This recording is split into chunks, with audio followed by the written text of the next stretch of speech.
मान देऊन आजपासून महाराष्ट्रामध्ये शिवराज सिंग चौहान साहेबांच्या नेतृत्वात माननीय मोदीजींच्या नेतृत्वात 12 रुपये 35 पैशाने कांद्याची खरेदी सुरू होते।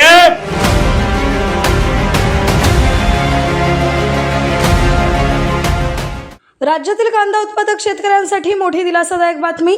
मुख्यमंत्री देवेंद्र फडणवीस यांनी कांदा खरेदीबाबत मोठी घोषणा केली आहे।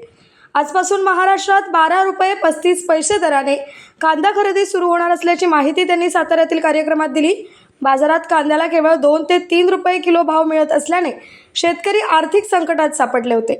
दरम्यान केंद्रीय कृषी मंत्री शिवराज सिंग चौहान यांनी केंद्र सरकार शेतकऱ्यांच्या पाठीशी ठामपणे उभे असल्याचं सांगितलंय। आमच्या शेतकऱ्यांकरता देखील माननीय शिवराजजींना आम्ही विनंती केली, विशेषतः आमचा कांद्याचा शेतकरी प्रचंड अडचणीत आहे।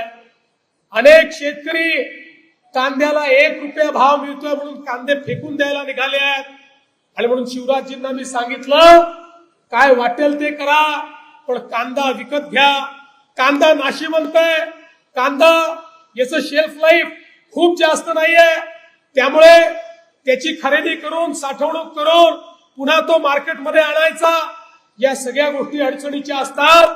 पण तरी देखील आपल्या विनंतीला मान देऊन आजपासून महाराष्ट्रामध्ये शिवराज सिंग चौहान साहेबांच्या नेतृत्वात माननीय मोदीजींच्या नेतृत्वात 12 रुपये 35 पैशाने कांद्याची खरेदी सुरू होते। माझ्या कांदा उत्पादक शेतकऱ्याला देखील एक मोठा दिलासा या माध्यमातून या ठिकाणी प्राप्त होणार आहे। Bureau report APMC news.